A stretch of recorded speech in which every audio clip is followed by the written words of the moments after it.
Bab 1. Hakikat fisika dan pengukuran.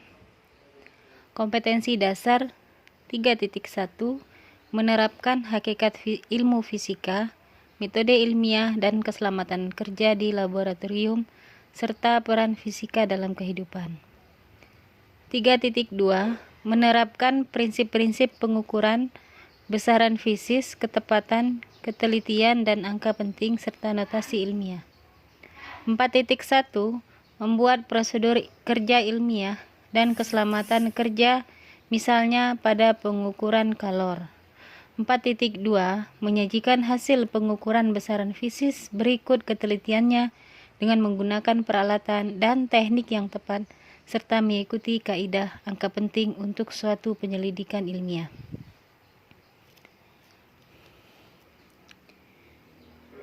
Anak-anak semua yang saya banggakan, pernahkah Anda melihat tukang bangunan bekerja? Hal penting apakah yang harus dilakukannya dalam membangun?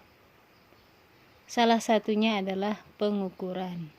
Pengukuran merupakan hal penting dalam kehidupan sehari-hari. Sebagai contohnya, dalam pengukuran bangunan. Sebuah bangunan seperti rumah harus dibuat dengan pengukuran yang akurat, sesuai dengan gambar rencana. Untuk dapat melakukan pengukuran dengan akurat, maka Anda harus mengetahui tentang besaran fisika beserta alat ukurnya. Selain itu,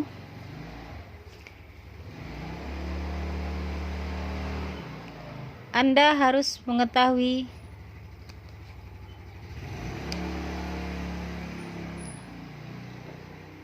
tentang ketidakpastian dari hasil pengukuran yang akan Anda dapatkan. Untuk lebih memahaminya, mari kita pelajari materi berikut ini.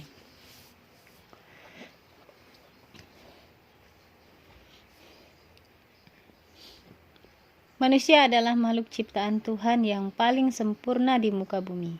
Manusia memiliki kelebihan dari makhluk hidup lainnya, yaitu kemampuan berpikirnya.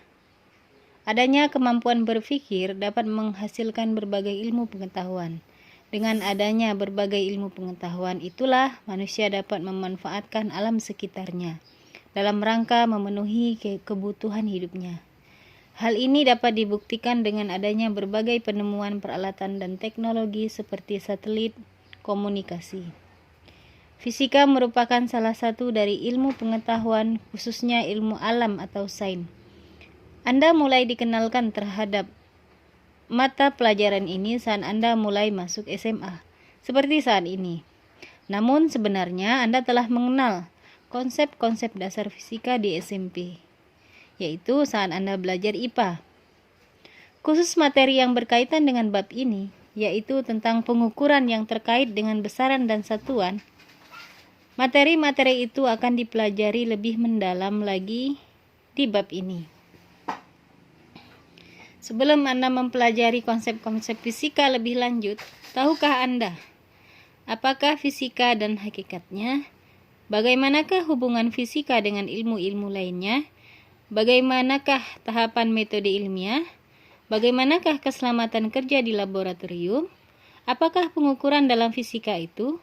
Bagaimanakah kaitan pengukuran dengan besaran dan satuan? Untuk menjawabnya, ikutilah pembelajaran berikut. A. Hakikat fisika. 1. Arti fisika dan hakikatnya. Sebelum Anda mengetahui apa itu hakikat dari fisika, tahukah Anda arti fisika itu? Kata fisika berasal dari bahasa Yunani, berarti alam. Fisika merupakan ilmu pengetahuan yang mempelajari sifat dan gejala pada benda-benda di alam, atau fenomena-fenomena alam. Misalnya, proses terjadinya ombak di pantai, pelangi, dan gempa bumi. Fisika dapat dikatakan sebagai bidang ilmu yang tertua, karena ilmu ini dimulai berabad-abad yang lalu, yang dimulai pada zaman para ilmuwan di masa yang lampau. Menurut sejarahnya, Para fisikawan terdahulu telah melakukan berbagai pengamatan fenomena alam. Misalnya gerakan benda-benda langit, lintasannya, periodenya, usianya, dan lain sebagainya.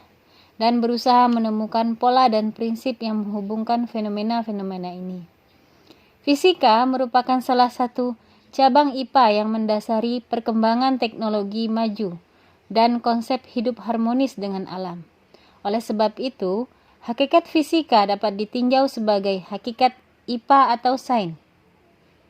Adapun hakikat IPA itu sendiri merupakan produk, proses, dan sikap ilmiah serta aplikasi fisika dalam teknologi. Sehingga dengan mempelajari fisika, Anda dapat merasakan pengalaman langsung. Akibatnya akan menambah kemampuan Anda dalam mengkonstruksi, memahami, dan menerapkan konsep yang telah dipelajari. Dengan demikian, Anda akan terlatih menemukan sendiri berbagai konsep untuk kepentingan pemecahan masalah dalam kehidupan sehari-hari.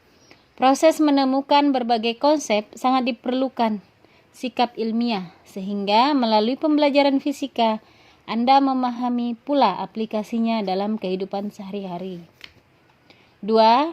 Peran fisika dalam kehidupan. Ilmu fisika akan selalu berkembang. Hal ini berlaku dalam rangka untuk mencari kebenaran dan penyempurnaan ilmu pengetahuan. Perkembangan ilmu fisika mendukung perkembangan ilmu fisika itu sendiri dan untuk berkembangnya ilmu lain dan teknologi. Ilmu fisika menunjang riset murni maupun terapan. Hal ini terbukti dengan pemanfaatan ilmu fisika dalam bidang geologi, kedokteran, meteorologi atau ilmu cuaca, oseanologi atau ilmu kelautan, astronomi, dan seismologi.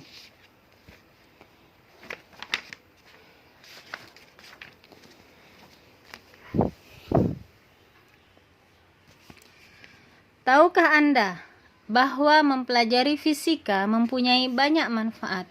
Mulai awal dipelajarinya ilmu fisika, fisika telah terbukti mampu membantu memudahkan manusia dalam menjalani aktivitas kehidupan sehari-hari. Ada beberapa manfaat mempelajari fisika, antara lainnya adalah 1. Fisika berperan besar dalam penemuan-penemuan teknologi. 2. Melalui fisika dapat menyingkap rahasia alam. 3. Fisika berada di depan dalam perkembangan teknologi. 4. Fisika sebagai ilmu dasar yang mempunyai andil dalam pengembangan ilmu-ilmu yang lain. 5. Fisika melatih kita untuk berpikir logis dan sistematis.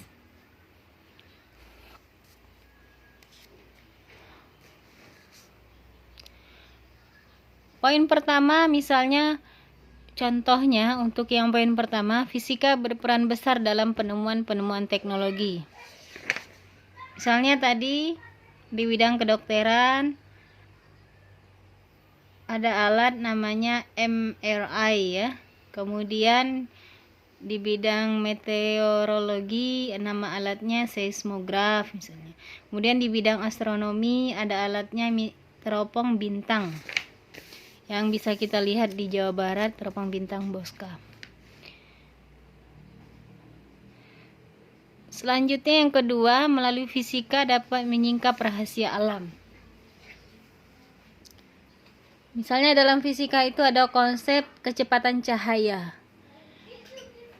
Dulu manusia menyangka bahwa ketika Nabi Muhammad menceritakan tentang perjalanan Isra Mi'rajnya melalui jalan dari Mekah ke Masjidil Aqsa kemudian ke langit, itu Nabi Muhammad bercerita dilakukannya dalam satu malam. Penduduk Madinah mengatakan itu tidak logis, itu tidak masuk akal gitu ya. Hanya satu yang membenarkan, Abu Bakar As-Siddiq, sehingga beliau bergelar As-Siddiq karena beliau selalu membenarkan apa informasi yang dikatakan oleh Nabi Muhammad. Ternyata hari ini kita bisa memahami bahwa apa yang diceritakan oleh Nabi Muhammad itu benar gitu ya. Dulu misalnya ketika orang dari misalnya perjalanan dari Bangko atau dari misalnya dari Jambi ke Jakarta mungkin memakan waktu dulu itu sekitar 7 hari gitu ya, 1 minggu baru nyampe. Nah hari ini ternyata dalam jangka waktu 45 menit naik pesawat itu bisa sampai begitu ya, dari Jambi ke Jakarta. Nah apalagi itu namanya kecepatan benda gitu ya. Nah apalagi kecepatan cahaya. Kecepatan cahaya itu lebih cepat gitu ya. Nah maka hari ini kita pun turut membenarkan apa yang disampaikan oleh Nabi Muhammad SAW. Nah itu contoh untuk menyingkap rahasia alam. Yang ketiga, fisika berada di depan dalam perkembangan teknologi. Hari ini kita mengenal adanya gadget begitu ya, pembelajaran daring dan seterusnya gitu ya. Itu tak lepas daripada dukungan ilmu fisika. Selanjutnya, fisika melatih kita untuk berpikir secara logis dan sistematis. Jadi fisika itu ilmu yang bukan ketika menemukan sesuatu itu bukan tanpa sebab gitu ya. Jadi itu yang dikatakan sebagai sesuatu yang logis. Ada sebabnya. Jadi fisika itu melatih orang supaya tidak berpikir mistis seperti itu ya. Jadi semuanya logis, ada akibat karena ada sebab seperti itu. Nah, dan sistematis. Jadi dalam fisika itu kita dilatih untuk membuat kesimpulan itu tidak tiba-tiba membuat kesimpulan, tapi ada urutannya, rentetannya. Ada metode ilmiah yang harus dilewati, mulai dari apa rumusan masalahnya, bagaimana datanya gitu ya, baru dugaan sementaranya seperti apa, baru percobaan, kemudian dianalisis datanya, baru ditarik kesimpulan. Nah itulah maksudnya fisika itu melatih kita berpikir secara sistematis, tidak mengambil kesimpulan yang tiba-tiba tanpa data dan seterusnya. Nah selanjutnya bagian ketiga yaitu metode ilmiah. Metode ilmiah ini tadi yang saya singgung pertama itu adalah mengenai fisika itu melatih kita berpikir secara sistematis. Nah itu bagian dari metode ilmiah. Metode ilmiah itu terdiri dari 6 tahap. Pertama, rumusan masalah. Ya. Apa masalah yang terjadi gitu ya. Nah, kemudian yang kedua, mengumpulkan data dan keterangan. Apakah masalah yang kita yang kita akan pelajari itu punya data apa enggak gitu ya. Maka kita kumpulkan data-data yang ada. Kemudian yang ketiga, perumusan hipotesis atau dugaan sementara. Maka dalam metode ilmiah kita boleh menduga-duga, bukan menuduh ya, menduga-duga apa penyebab dari masalah ini. Nah, selanjutnya agar dugaan itu benar atau tidak, maka dilakukan yang keempat adalah melakukan percobaan atau eksperimen. Nah, selanjutnya dari percobaan dan eksperimen, yang kelima mengumpulkan dan menganalisis data ya. Data yang dikumpulkan itu berdasarkan eksperimen yang dilakukan tadi. Nah, yang keenam baru yang terakhir adalah menarik kesimpulan. Nah, ini yang dimaksud dengan metode ilmiah. Nah, selanjutnya yang keempat, keselamatan kerja di laboratorium. Ada beberapa hal yang harus dilakukan di dalam laboratorium.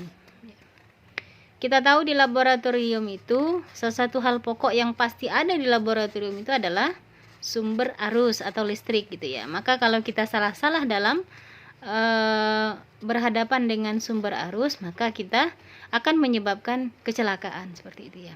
Kecelakaan dapat terjadi dalam setiap kegiatan manusia. Kecelakaan merupakan suatu kejadian di luar kemampuan manusia terjadi dalam sekejap.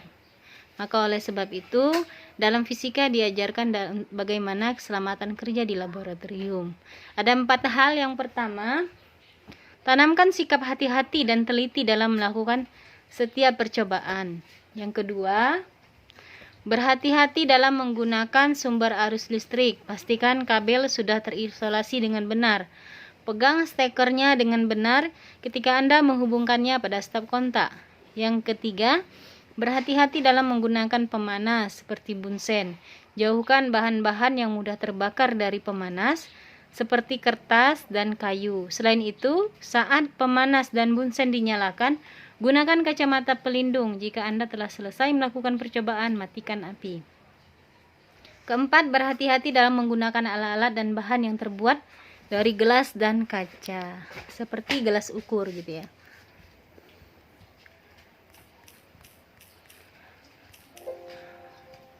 Demikian penjelasan saya tentang bagian A, poin A ya, hakikat fisika. Pada pertemuan selanjutnya kita akan membahas tentang bagian B, pengukuran dan ketidakpastian. Terima kasih atas waktunya. Assalamualaikum warahmatullahi wabarakatuh.